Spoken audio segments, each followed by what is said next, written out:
13. Book of Luke, chapter 13. There's only one verse we're going to read it together. I'm studying a new series today, and it's to do with money. Money! So, it's about finance.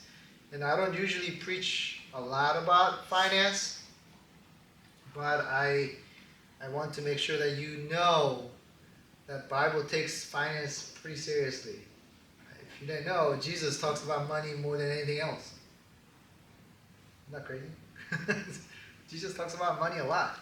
Not because, hey, you need to pay money or anything like that, but what we're supposed to do with it. And so he talks about a lot about that. Anyway, let's read together. Ready? Begin.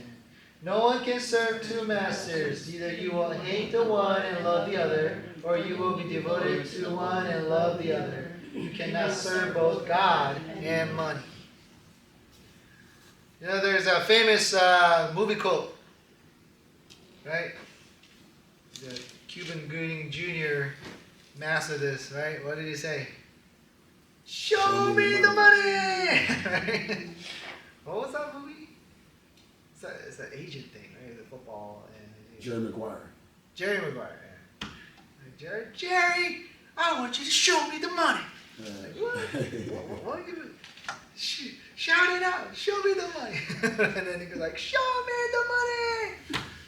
So we like money. Like I don't think there is anyone in this place that does not like money. Right? If I give you like piles of money, nobody's gonna go, "Oh, piles of money. Ew, ew, yeah." Nobody's gonna say that, right?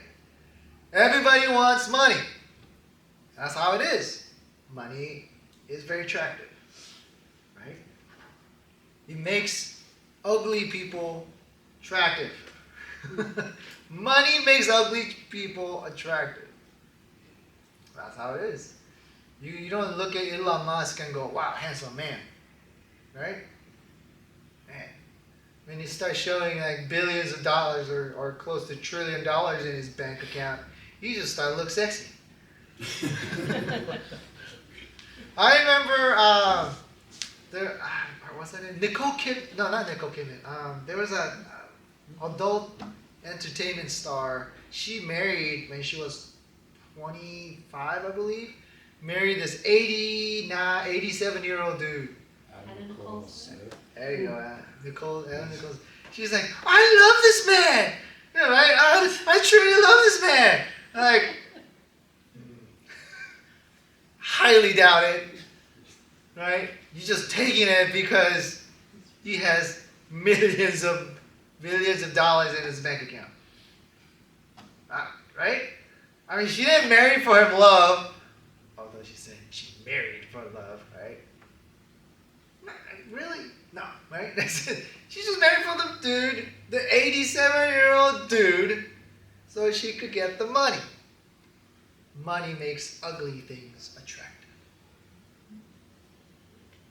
So we start off with the scripture. It says, no one can serve two masters.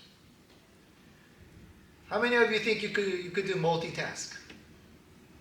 A lot of the women believe that they could multitask. But the science says you're not. we're doing one thing, but we're thinking about the other, and we believe that's a multitask. But in reality, you're only doing one task. Human could only do one task at a time. All right? You could try, but it's really hard. You can't play drum and guitar at the same time. I'm sorry. As much as talented as you guys are, that's impossible. So we cannot do multitask, but we love to. At least we think we can, because we like to dabble here and dabble there and put our little bit of here and a little bit of there. We like that. And so we feel comfortable with having many things in our lives. Many things are happening in our lives, right? Especially when you look at all these, I guess, rappers or the sports leading figures, like they like to go and sleep around with a bunch of women, right? Is that Wilt Chamberlain who slept with 10,000 women or something like that, right? they actually calculated how many women he has to sleep with each day, not skipping a day throughout his career, because that's what he claims. That in my career, when I was playing basketball, I was sleeping with 10,000 women plus. So they calculated. I don't know who calculated these things, but they're sitting there calculating in a number of years that he played, and number of days, right, and number of women that he has to sleep with each day. Each day, guess how many that is? He has to sleep with 3 women each day. 3 women. Right? He's a man, right? Oh yeah, I can have all the women I want. I'm gonna dabble here and dab there. Oh yeah. This does not in our thinking and in our thoughts. That sounds great. That's gonna be wonderful. But in reality, it's not. Why can't we serve more than one masters? Why not? Why do we have to serve only one? Why can't I serve 2, 3, 4 masters? Psychology tells us that we cannot give quality to multiple sources at the same time. For example, triangle relationship doesn't work. If you watch any K-drama, Korean dramas, or any rom-com, it's always triangle relationship, right? If you ever watch Korean drama, it's always a similar formula.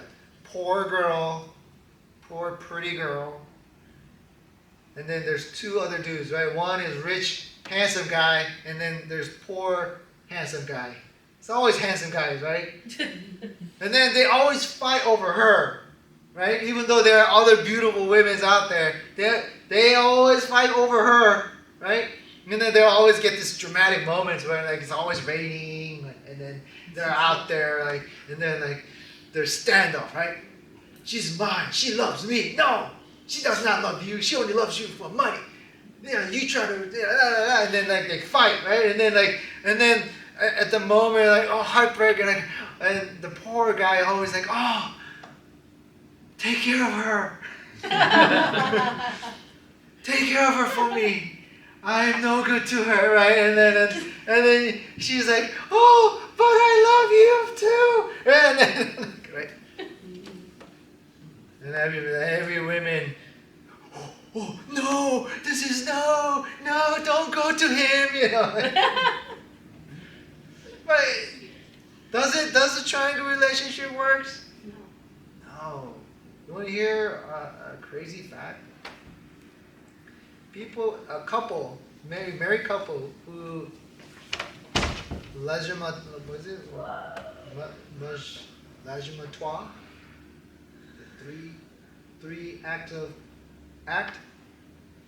three, yeah? They say after 90% after that happens, Lajmatoire. That's what it is. I think that's how it is. Anyway, so once that happens, Menage a trois. So anyway, so 2, whatever in 1, yeah. And then after that act, 90% says one partner always gets jealous.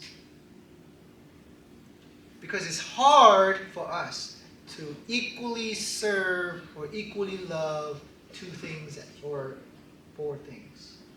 It's hard to share our devotion to 2 things or 3 things or 4 things. When your attention is divided, it is very difficult. Dedicating to one, it has much more quality rather than multiple. That's what psychology tells us.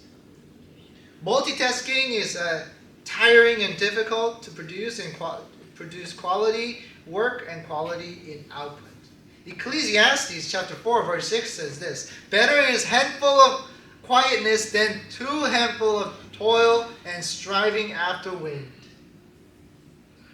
It's hard to do multitask. It's hard to serve 2 things if if not 3 or 4, because it's almost impossible to dedicate all your effort into each one of them. That's why when you're in a multiple relationship, it's hard to keep up because you're not able to be there for each one of them 100%. And therefore they feel it, and once they find out that their attention is divided, their devotion is divided, they get angry and they get emotionally charged. And when all hell breaks loose in that relationship. The same with God. And God says, I am a jealous God. Serve me. Love me only.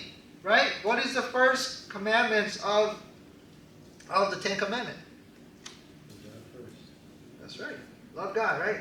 Let me read it for you. It says, love God.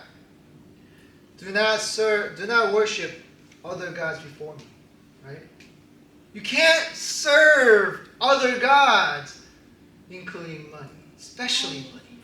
So why did I chose money?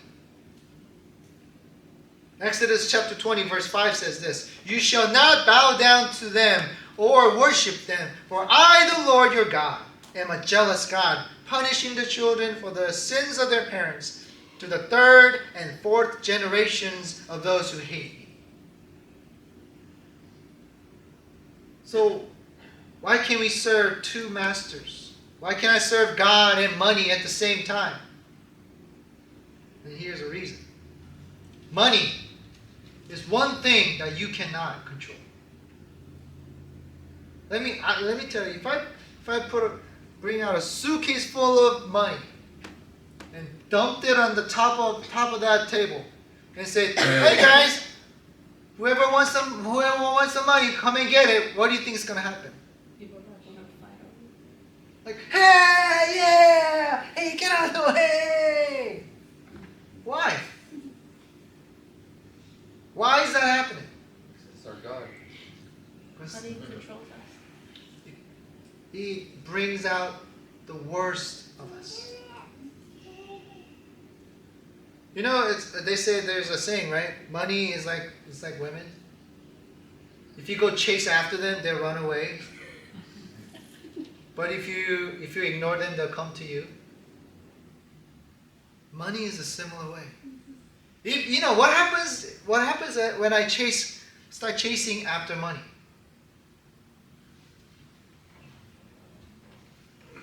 First, you grab onto the money, right, and you try to control it. Yeah, I can control this. And then, one hand is not enough, because money is powerful. So you're gonna have to have 2 hands. Instead of serving God with your 2 hands, now you're both hands on the money. And you're trying to pull the money towards you. But money is too powerful.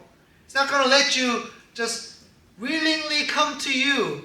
You're going to have to continually try to pull and pull and pull to the point where you are no longer able to pull, but you're always what? Being pulled. And then once that happens, once you're being pulled away by the money, wherever the money leads you go, guess what's going to happen? You lose yourself. You're going to lose yourself. You're going to be in a place that you don't want to be. And I've seen people lose themselves because of money. You know, I was watching a YouTube about some guy interviewing all these young women about, oh, it's okay to be on OnlyFans. I guess if you don't know what that is, it's like basically you're showing your stuff and doing weird stuff for money.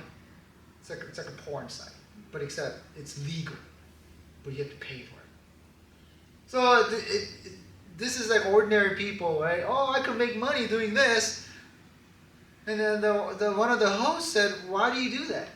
Why do you want to expose yourself this way? She said, because it's good money. I make $100,000 or $200,000 a year doing this. But you're selling yourself for this. I mean, know that internet is what? Forever. Once you're on the internet, it doesn't go away. It's on, and it's on forever. And he said, would you allow your dad to watch it? She's like, no. Then you're not selling quality. You're selling something that you're ashamed of. But they do it because of money. There's no other reason other than, I mean, you have a sick thrill of doing it, you know. I like voyeurism. Unless you're that, you're doing it for money. And you lose yourself because you're chasing after money. The money feels good when you have it, right? Once you have tons of money, you feel like I could do anything, I could accomplish anything, and I'll be happy with the things I have with money. The problem is there's a pitfall of money. The pitfall of money is that once you have it, you always want more of it. Isn't that weird? You know, when you're done, you just go back to the times when you're like, oh man, I'm like almost zero to my name. And somebody gave you $1,000. Oh, man. Oh, I don't think I will be ever happy. But once you have the $1,000 and once you start spending $1,000, guess what? What comes into your heart? I want more. What if I had 2,000? Right? What if I have 3? What if I have 10,000? What if I have 100,000? What if I have $1 million? What if I have $100 million? What if I have $1 trillion? Would that stop you from making money? Would that stop you from being greedy? Those of you bought a car before, you know that when you get into that car for the first time, your brand new car, right? It's the smell, the things, all the buttons. Oh, it's so great, right? When you turn on the engine, oh, so good, right? So nice. It feels good. I have to admit, I like driving a new car. It's great. But how long does that really last? Like you like motorcycles, right? Let's say you bought a new Harley. And they're like, oh, it's so cool, it's so nice. And then how long does it take you get tired of it? It's like another motorcycle. When does it become another motorcycle for you? Month? 2 months? Couple months? Yeah. Year. A year. A year. But what happens after a year? You want a bigger one? Yeah. Oh man, that Harley looks. Oh, that's cool. Man, that's fly, man. I want that one. Right? The problem with money is it's never satisfying. No matter how much you have it, it's never enough. No matter how much you buy with it, it's never good enough. You always want more. You will strive, you will give up, you'll give yourself up for that money. Once you're hit with that desire, once you start serving the masters of money, you will lose yourself, you will lose everything of who you are to gain that money. It is bone-chilling to see how people lose themselves in this way. You know, you probably deal with people like that before in your life, who has lots of money, flaunting it, using it, think they're happy, right? From a third-person perspective, oh man, this person must be happy. But they're not happy. If they're happy, they wouldn't be spending so much money. But they do. The opposite is true. That you have enough, but yet you're so afraid to lose that money, you're stressing out over it. You're always stressing about, well, what if I lose money? What if I don't have enough money for my future? What if? And you're living in the what ifs. God has entrusted you to take care of the money, but not fall in love with it. God gave you the money so that you could use it for His kingdom, for His glory. Not for you to satisfy yourself, fill your heart with it. But problem is, once we have it in our hands, it's like the fruit of knowledge of good and evil. Once you have it, it's hard to ignore it. It's hard to not to like it. It's hard not to fall in love with it. And you start to obey it. You will do anything and everything to gain it. You know, even pastors, they fall in love with money too. Look at the famous TV preacher. What's his name? Tad Haggard. He was getting millions of dollars a year. Millions of dollars. Joel Osteen, he's a millionaire. You guys know that? He has 3 or 4 personal jets. He has 5 houses. 5 houses. That's worth at least $2 or $3 million. Oh, he says, oh, it's not from my church. It's from my books. Well, why are you falling in love with the money? If you ever desire to wanting to become a Salvation Army officer, you better not love money because you're not going to get too much of those. You're not. I'm sorry. That's the deal. You can't even get another job if you wanted to. You can't even go Ubering or Uber Eat. If they find out, you're done. They say, thank you, Captain. Don't come back.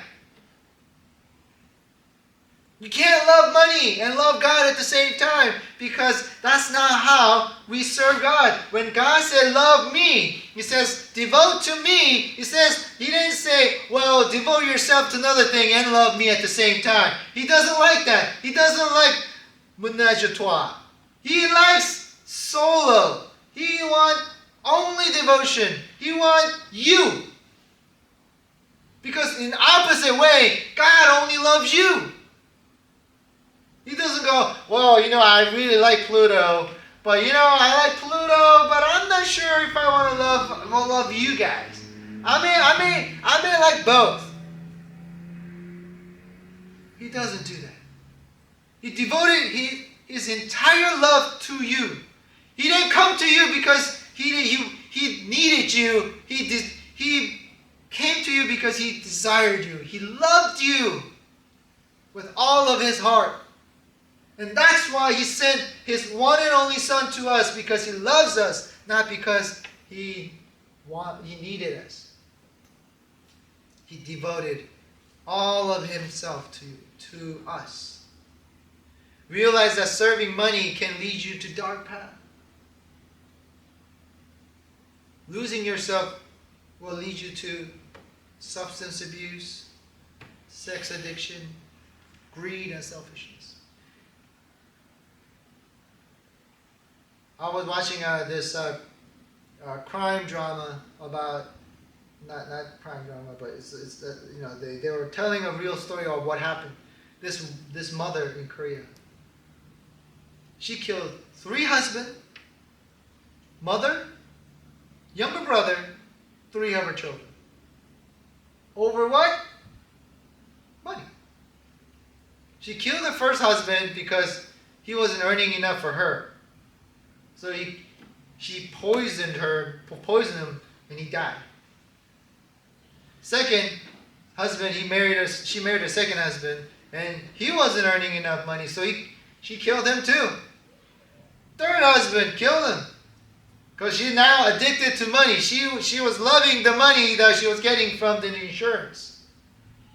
And then that was not enough because she was spending way too fast, way too much.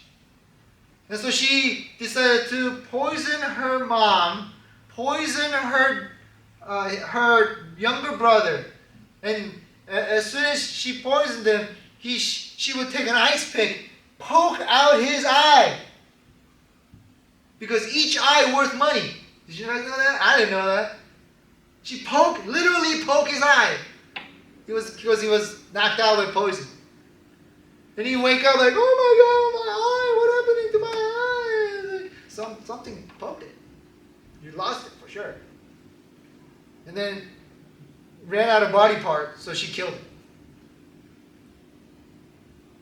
But that still wasn't enough.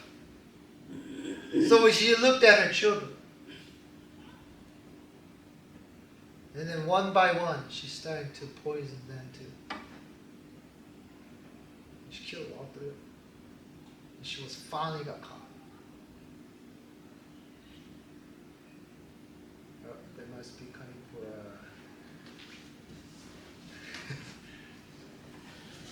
So make sure you don't allow money. Don't allow money to be part of your downfall. If you allow the money to corrupt you, if you allow money to ruin you, if you allow money to change who you are, then you need to get out fast because it's not worth it. You will lose everything and anything because of it. You will lose all you are of who you are, and you will lose everything you have because of money. You will ruin yourself. Guarantee if you go after money. Don't serve. Do not serve money. Because if you do, you will definitely be in ruins. Money will change you. But if you choose God, God will change you for better. So you have to choose today. What do you want to choose? Do you want to choose God, who could change you and change your life forever? Or you want to be changed by money, where you're going after things that you don't want to? Being somebody you don't want to be. Doing things you don't want to be or you don't want to do.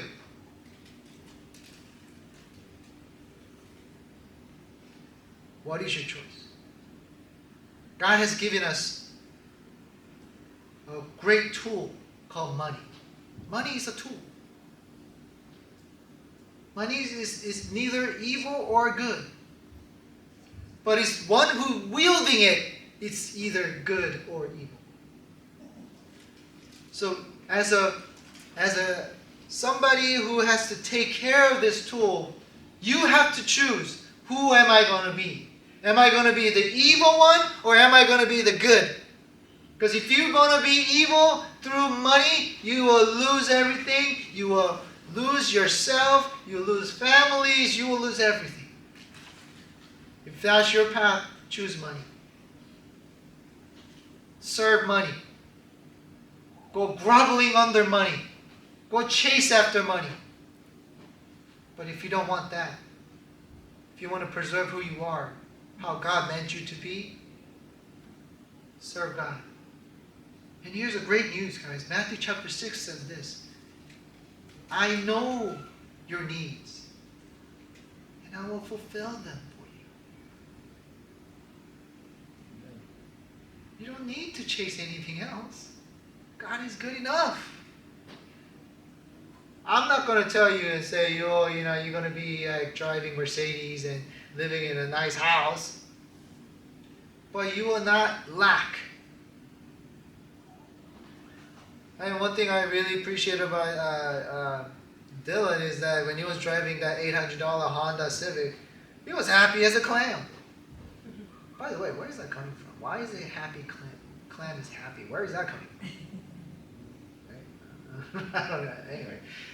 Anyway, he was happy as a clam. It was like, when I got into his car for the first time, it was like smells and exhausts, making all sorts of noises. But he was all right. He was happy. We could be the same way. You don't need all the things you have. You don't need all these things. You just need God. Have God on your side. Serve God with all your heart, all your soul, and all your mind. God will take care of you.